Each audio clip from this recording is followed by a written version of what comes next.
Ayan, magandang tanghali mga car rangers na nakatutok ngayon sa akin. Welcome po sa inyong panibagong show na magbibigay sa inyo ng iba't ibang kaalaman at impormasyon tungkol sa agrikultura. Ito ang I Agree. Ayan, happy Monday sa ating mga magsasaka na nakatutok ngayon live sa ating Facebook, at kung mga nanonood pa dyan ng television, magandang tanghali. Ang oras na natin ay 1:38 in the afternoon, at hatid ko sa inyong umaga ay ngayong tanghali yung iba't ibang mga kaalaman ho sa agrikultura, at mamaya may makakasama po tayo kung ano nga ba yung kanilang best practices sa kanilang farm. Naku, aalamin natin yan, wag kayong bibitiw, ano? Pero una sa lahat, magandang tanghali. Kahit makulimlim ang panahon ngayon, pwede pa rin kaya tayong tumambay dyan at manood, buksan ang inyong Facebook at i-share itong ating live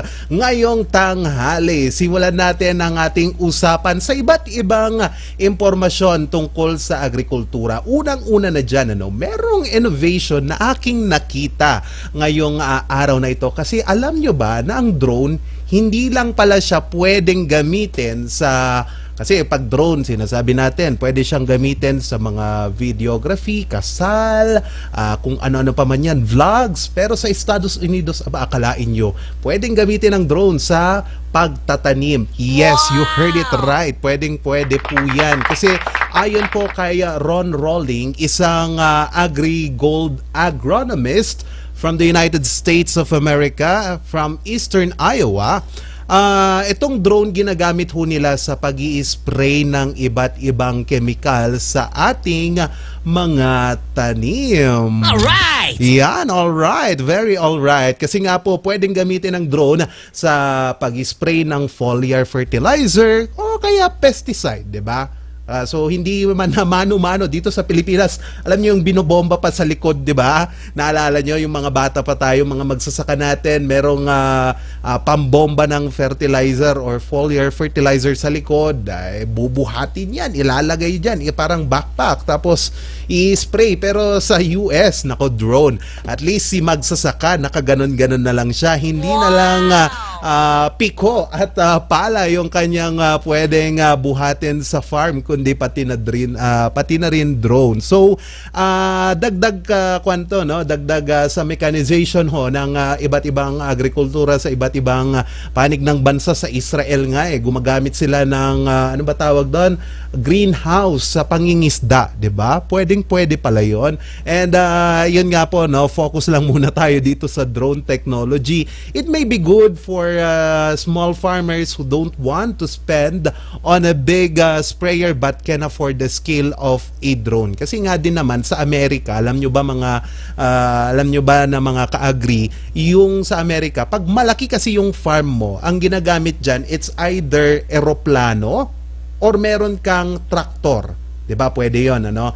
Lalagyan mo ng chemical yung traktor or yung eroplano, and then lilipad ka doon sa mismong fields kung saan babagsakan mo ng itong fertilizer. Pero dito sa US, using drone, pwede nilang makalculate kung anong patch ng sakahan yung kailangan pa ng fertilizer. Kasi kapag lagay ng fertilizer, ang problema kung minsan ng fertilizer pag nasobrahan mo, delikado yan, ano? Lalo na yung ammonia, napakadelikado yan.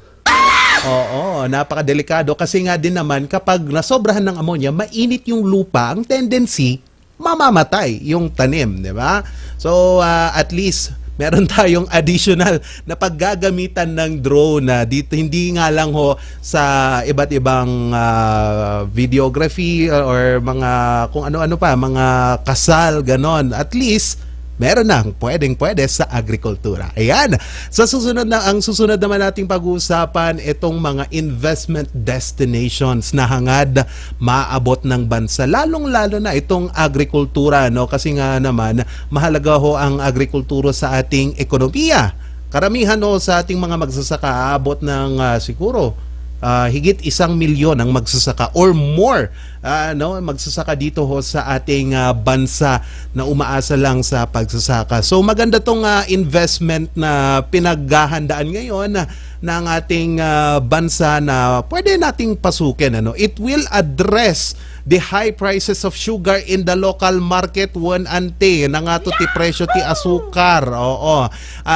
Ayon nga din ho sa the surveillance monitoring ng Department of Agriculture, ang refined sugar naglalaro ho sa 86 to 110 pesos per kilo sa Metro Manila. Magkano lang dyan sa tindahan dito sa Baguio City? Nako, 50 nga po yung kalahating kilo. Kalahati ba? Or 1/4 na yun? Nako, napakamahal. So, ito nga din po, itong washed sugar naman, naglalaro ho sa 82 to 90 pesos per kilo. Habang ang isang kilo ho ng brown sugar ay pwede pong mabili 78 to 90 pesos with over 5 million Filipinos dependent on our sugar. Magandang usapan to. This calls for immediate discussion.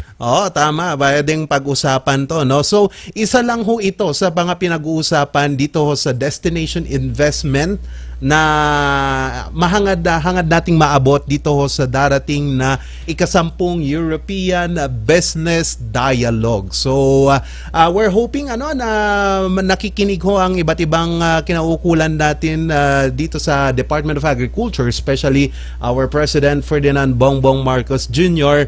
na siya ho ang secretary ngayon ng Department of Agriculture. And yun nga po dahil nga din dito sa mahal ng presyo ng asukal, baka pwede ho ito yung palakasin natin kasi nga po darating na yung tag-ulan. Ang problema sa mga tubo kung minsan madalas masira ng bagyo or kaya nababad ng tubig, kaya pwede sigurong pasukin na natin yung west hindi yun wet resistant na mga sugar cane. So magandang effort to para po makamit natin ang food security dito ho sa ating bansa. And marami pa pong pag-uusapan diyan dito po sa nasabing investment, and dito nga din ho sa agri-fisheries, introduce na nila yung iba't ibang proyekto na pwedeng pasukin ng BFAR, especially unang-una ito, Adapting Philippine Agriculture to Climate Change or APA.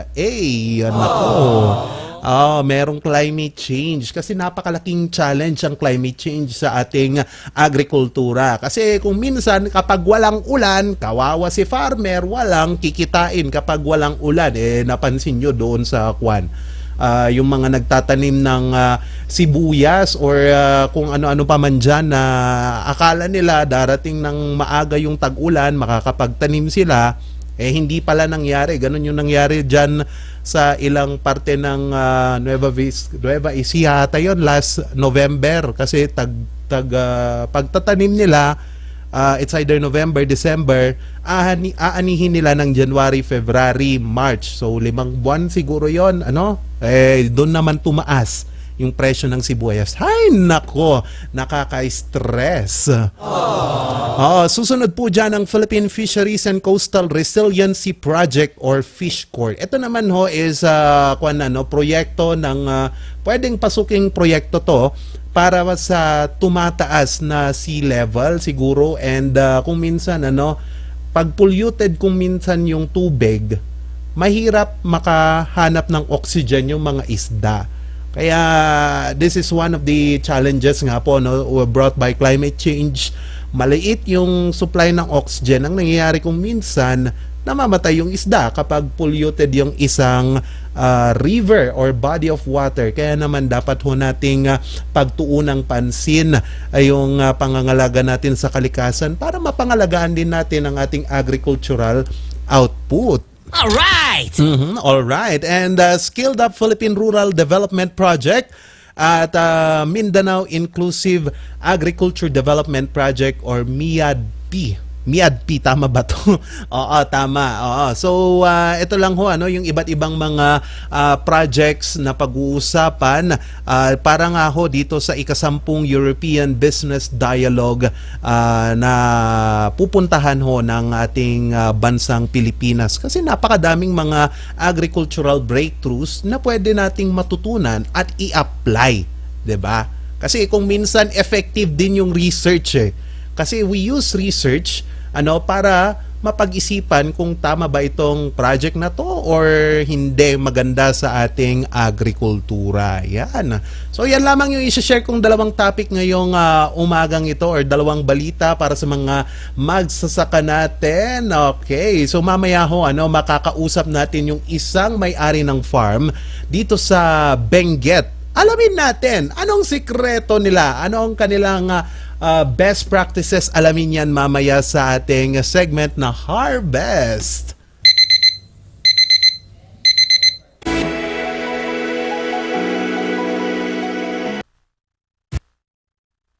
Chikiting ligtas, dagdag na bakuna laban sa tigdas, rubella at polio.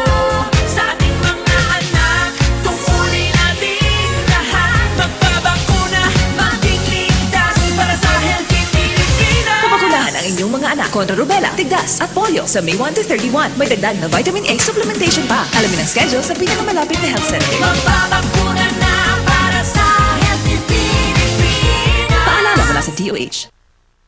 A new player in business? Get a head start and vamp up with the Regional News Group Luzon. Advertise now and reach your target market.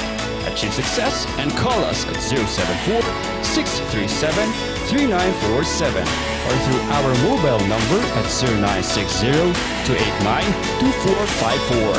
Send us a message at rngluzon@gmail.com. Seize the opportunity with the Regional News Group Luzon. Kasama mo sa iyong pag-asenso ang King's Vita Plus Animal Feed Supplement. Andito na ang pampabilis sa paglaki at pampabigat ng inyong alagang baboy. Ang King's Vita Plus Animal Feed Supplement bago, kumpleto at puno ng mga sangkap. Tested and proven, sigurado at epektibo. Mabibili sa mga Agrivet stores. King's Vita Plus Animal Feed Supplement.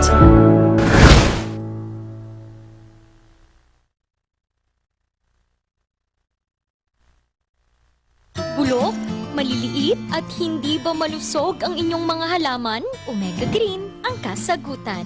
Ihalo lang ang 2 kutsara nito sa isang maliit na container at kaunting tubig. Pagkatapos ay ihalo sa knapsack sprayer at pwede na itong spray sa mga pananim. Meron itong nitrogen, phosphorus, magnesium, copper at zinc na tumutulong sa pagpapaganda at pagpapabilis ng tubo, pagpapanatili ng nutrisyon, mas malagong mga dahon at panlaban sa mga sakit ng mga halaman. Hindi rin ito nakasasama sa kapaligiran. Pwede rin ito sa kahit anong klase ng halaman, mapa-highland crops o lowland crops. Omega Green by Encam Agri-Marketing, the ultimate friend of farmers.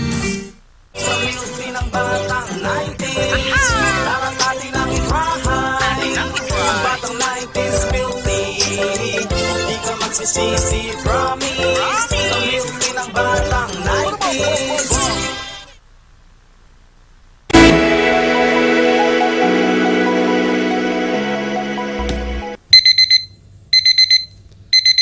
Oras po natin, 1:50 na ng tanghali. Magandang tanghali pa rin sa ating mga ka-agri dyan na nanonood ngayong tanghali. Masarap ang inyong pananghalian. Naku, masarap ang pananghalian kapag maraming gulay. At at hindi naman masarap kung mahal ang ating gulay. Sa ating latest monitoring price mula dyan sa Baptist, kakadwa nga man nalo, namun tayo ti presyo tinatang tata iti merkado. Ang cabbage rare ball po, first class 16 to 18 pesos, ang second class 10 to 11 pesos, ang third class 6 pesos, ang cabbage wonder ball, first class 15 to 22 pesos, second class 8 to 12 pesos, big size 13 to 14 pesos, ang cabbage wonder ball palaspasan 18 pesos, ang third class or gayat ay 5 to 7 pesos, ang Chinese cabbage or wombok, ang medium po ay 12 to 16 pesos, habang ang big 10 to 12 pesos ang half moon, 8 pesos ang layer o paypay nga kung kunada, 5 pesos. Ang potato granola naman ho, ang jumbo 57 to 58 pesos, ang super XL 53 to 58 pesos, habang ang XL or XL na potato is 45 to 53 pesos. Ang triple X kunada ni 33 to 40 pesos.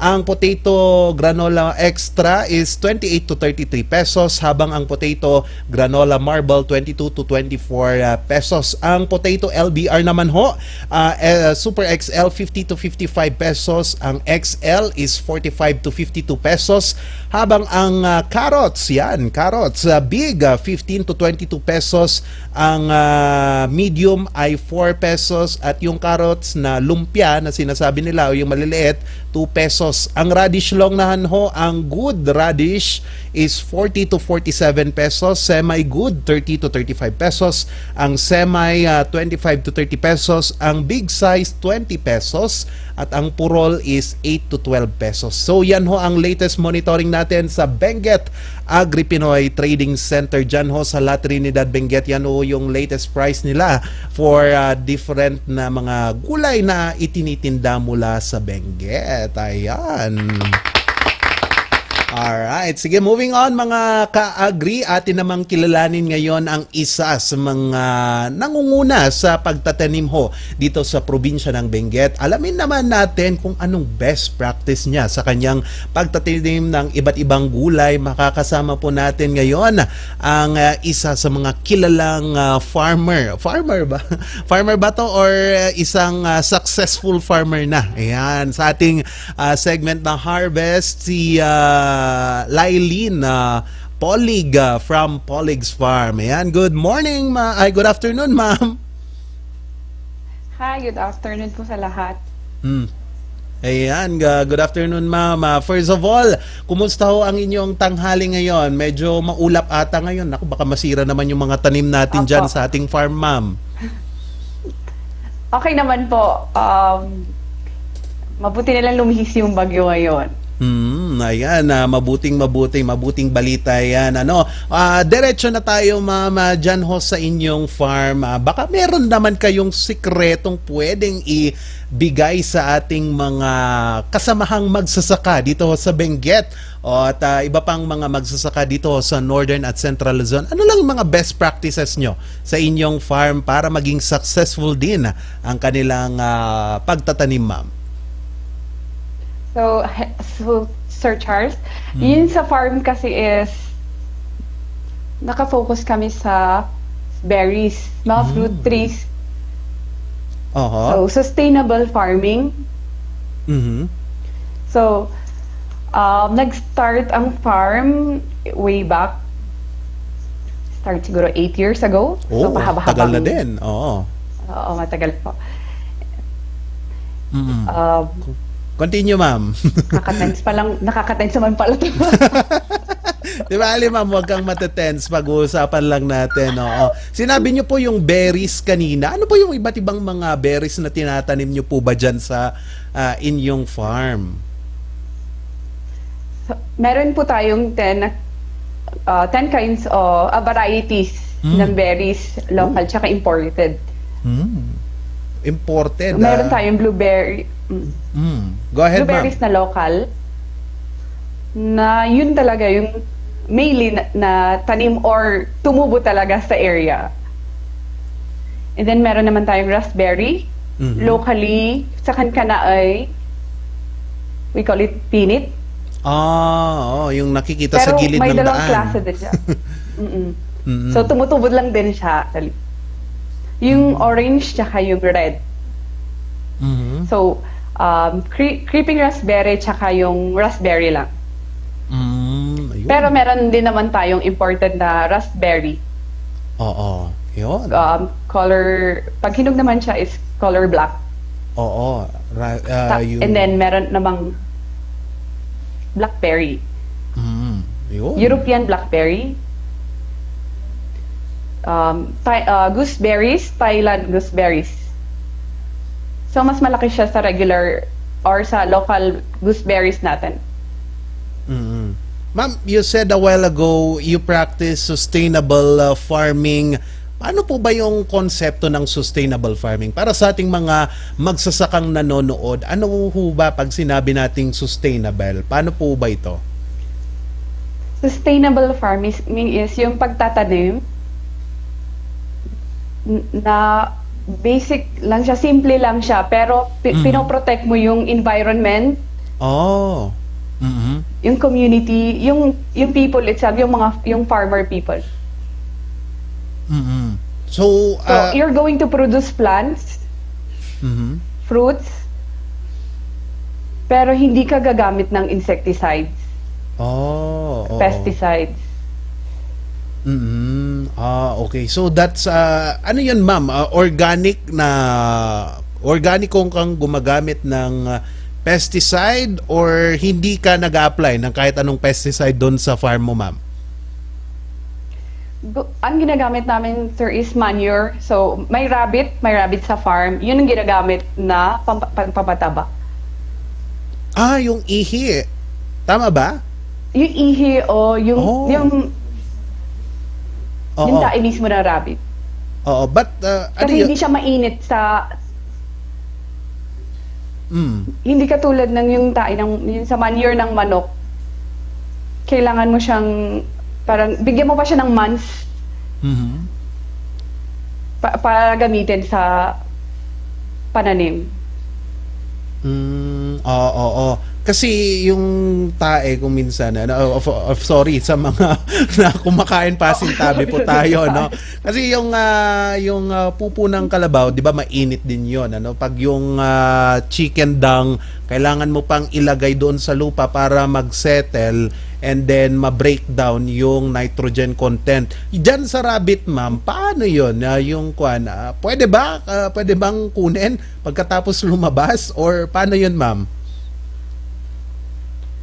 Sir, pwede siyang diretso lang din. Ginagawa namin is diretso. Oo. So, kapag, pero yung ihi, kasi, pasintabi po ulit, pasensya na, napakakuha na yan. Yung ihi, di ba, it is very sought after na fertilizer, yung ihi ng rabbit. Diyan po ba, meron din kayong alagang rabbit? Meron po. Oh, yun naman pala. Kaya pala libre, ma'am. Oo. So, go ahead, ma'am. Sa sustainable farming, hindi ka masyadong hindi ka gagastos na pampataba.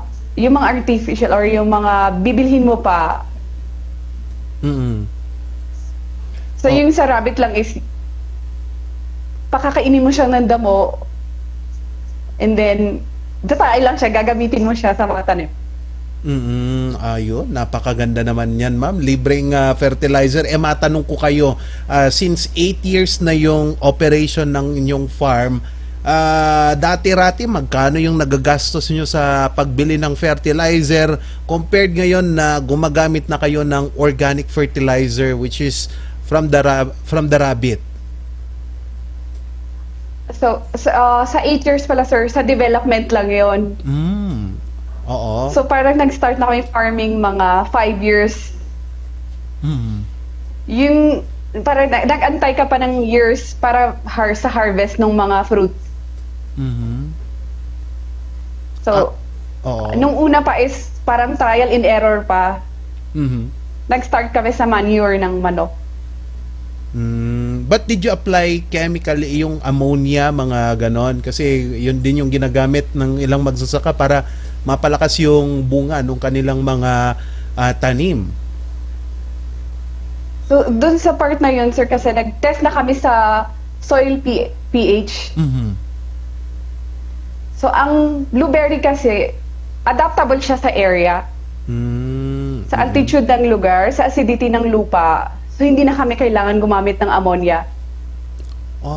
Yung kagandahan din kasi sa blueberries na local, parang mas namumunga siya nang hindi mo siya ginagalaw or hindi mo siya nilalagyan ng pataba. Kahit iwan mo na lang doon, okay lang yon, mamumunga yon. Yun yung sa kagandahan sa local blueberry, sir. Okay.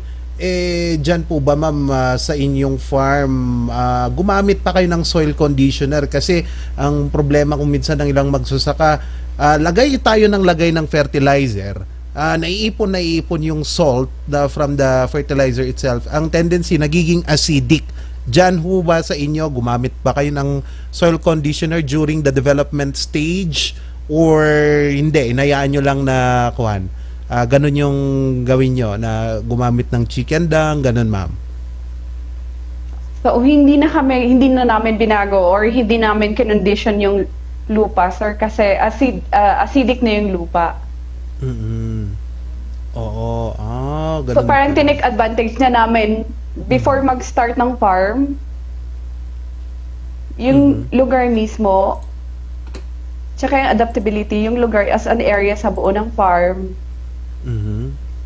Kami yung nag-adjust kung ano yung pwede na mag-thrive sa farm. So parang one after the other na berries, nagtatry kami ng nag-a-add. Kasi ang mga berries, mas gusto nila ng acidic na lupa. So wala siyang hindi na condition yung lupa. So right away, okay na yung land, yung soil. Okay. Last question na lang ma'am, kasi may mga puno din kayo dyan, ano? Paano nakakatulong yung puno? Kasi common dito sa Benguet, puputulin yung puno para mas malawak yung pagtataniman. Kayo, meron kayong mga alagang puno dyan sa taniman. How is it helpful na merong shade county lang man lang yung mga tanim natin? Sa farm po, wala pong malapit na puno. Okay. Oo. Yung area po kasi ng farm is slope. Mabato.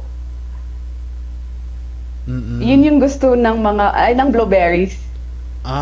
Okay. Medyo, maraming bato. Opo, mabato na slope.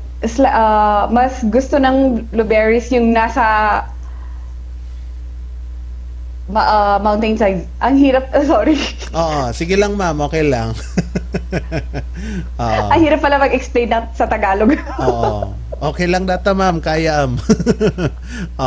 But in so far, kumusta all in all yung experience nyo na pagtatanim? So sa farm is okay lang sir, mag-add lang ako. Sige ma'am, mabalin lang tama. Pwede ma'am.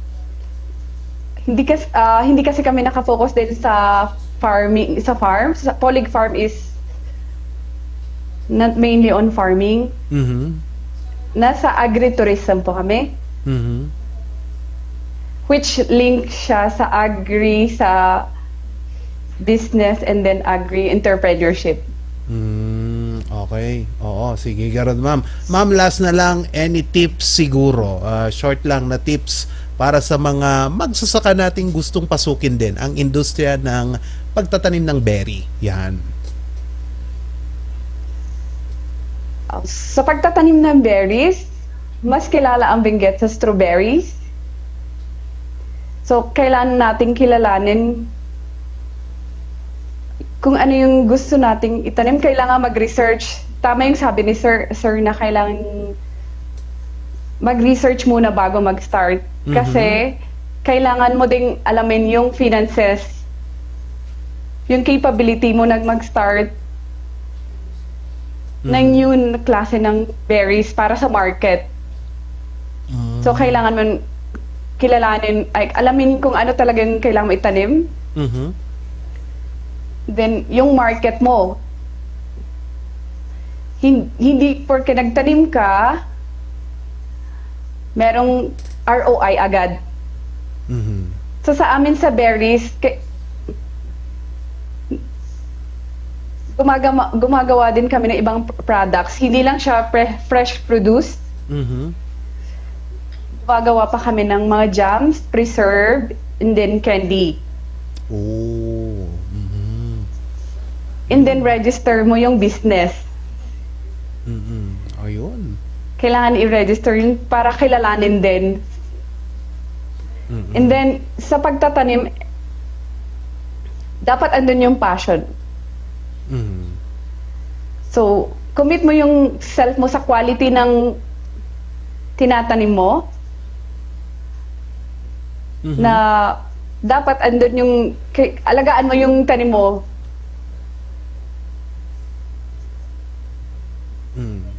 Alright, sige ma'am. Yan lamang po yung mga tips. Palakpakan naman natin si ma'am. Ayan. Ayan. Maganda yung kanyang naging farm kasi nga siya na mismo yung gumawa ng opportunity. Unlike doon sa ibang magsasaka na waiting na mag-aantay na kung sino kayang bibili or kung kailan na lang kaya malalako. Siya yung gumagawa mismo ng kanyang oportunidad. And congratulations to you, ma'am.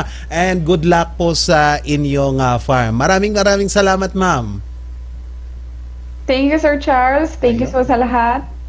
Ayan. Thank you very much, Miss Lailyn Polig. Siya po ang may-ari ng Polig's Farm dito ho sa probinsya ng Benguet. Ayan, marami pa tayong pag-uusapan dito sa ating programa. I agree sa pagbabalik. Tandaan nyo yan.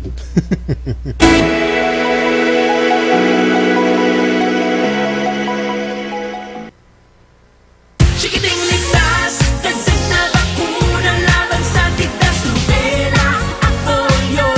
Sa ating mga anak, tungkulin natin lahat. Magbabakuna, maging ligtas para sa healthy Pilipinas. Pabakunahan ang inyong mga anak kontra rubella, tigdas at polio sa May 1 to 31. May dagdag na vitamin A supplementation pa. Alamin ang schedule sa pinakamalapit na health center. Magbabakuna na para sa healthy Pilipinas. Paalala mula sa DOH.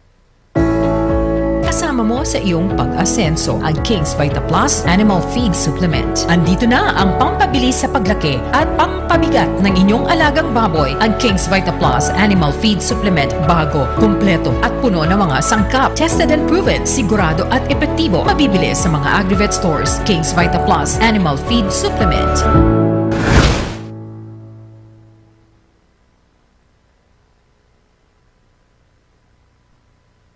Bulok, maliliit at hindi ba malusog ang inyong mga halaman? Omega Green ang kasagutan.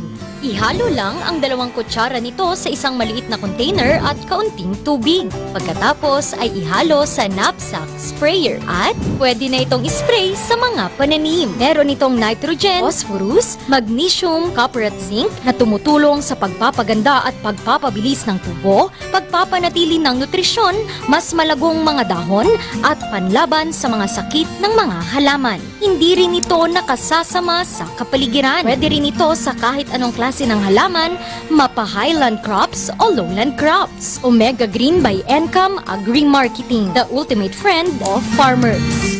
Sa milky ng batang 90s, taratati ng ikrahan. Ang batang 90s milky, di ka magsisisi, promise. Sa milky ng batang 90s.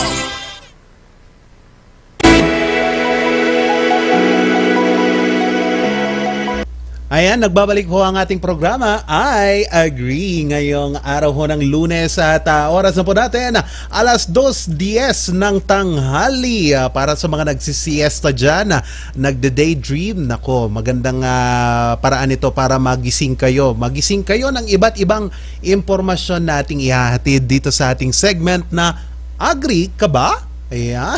Paano? Agree ka ba? Ayan. Ihahatid ko sa inyo yung iba't ibang impormasyon na pwede pala. Akala natin hindi pwede pero pwede pala. 'Di ba? Unang-una na po dyan ang crayons o yung mga pangkulay. Alam nyo po ba na yung mga crayons ay gawa mula sa, guess what? Soybean. Tama po kayo dyan. Tamang-tama. Kasi nga po ang soybean, bakit ginagawang crayons yan? Bakit ginagawang crayons? Ang itong soybean po kasi ay the soybean oil from one bushel of soybean will make 2,112 crayons. 1 acre of soybean can produce 82,368 crayons. Naku, napakaraming crayons po yan, ano? Na pwedeng pwede nating kulayan, pero ang buhay ko walang kulay. Char. Okay, next. 30% of farmers are women. Alam niyo po ba na karamihan sa mga magsasaka ho sa buong mundo, 30% ho dito ang mga kababaihan and the rest ay mga kalalakihan. And pasalamatan din natin ang ating mga babaeng magsasaka na kahit gusto man nilang magpaiwan sa loob ng bahay ay ginagawa po nilang ay nagtatrabaho po sila, lumalabas, pumupunta sa pilapil para may maipakain sa kanilang mga pamilya. Ayan, palakpakan naman natin sila. Ayan. And lastly, over a third of 3.3 million farmer operators worldwide are women. So women farm operators have increased 20% from 2002, and more than 75% of women farm operators are owners of their land. So meaning to say, mas maraming kababaihan ang nagmamay-ari ng lupain na tinatamnan kaysa sa mga kalalakihan. Ayan, mas mayaman pala ang mga babae. Ayan, papalag pa ba si Adan? Hindi na siguro. Hey, I like your attitude. Oo, and globally, 70% of all farmers are women. Tumaas na. So from 30%, naging 70% na siya. Ayan. So yan lang yung iba't ibang mga iba't ibang facts na aking ibinigay sa ating segment na Agri ka ba? Ayan, yan na po ang ating naging usapan ngayon dito po sa ating programang I Agree. See you po bukas, and hopefully mag-ingat po kayo sa epekto pa rin ho ng super Typhoon Betty. Although humina na siya, malakas pa rin ho yung hatak ng bagyo dito sa hanging habagat. Makinig lamang ho sa iba't ibang mga balitang aming ihatid mamaya pong alas 6 sa Luzon Headlines. Alamin natin kung ano ang update kay Bagyong Betty. Pero pansamantala munang magpapaalam na kasama niyo po sa ating programang I Agree. Charles Limon, magandang araw sa inyong lahat. Ayon.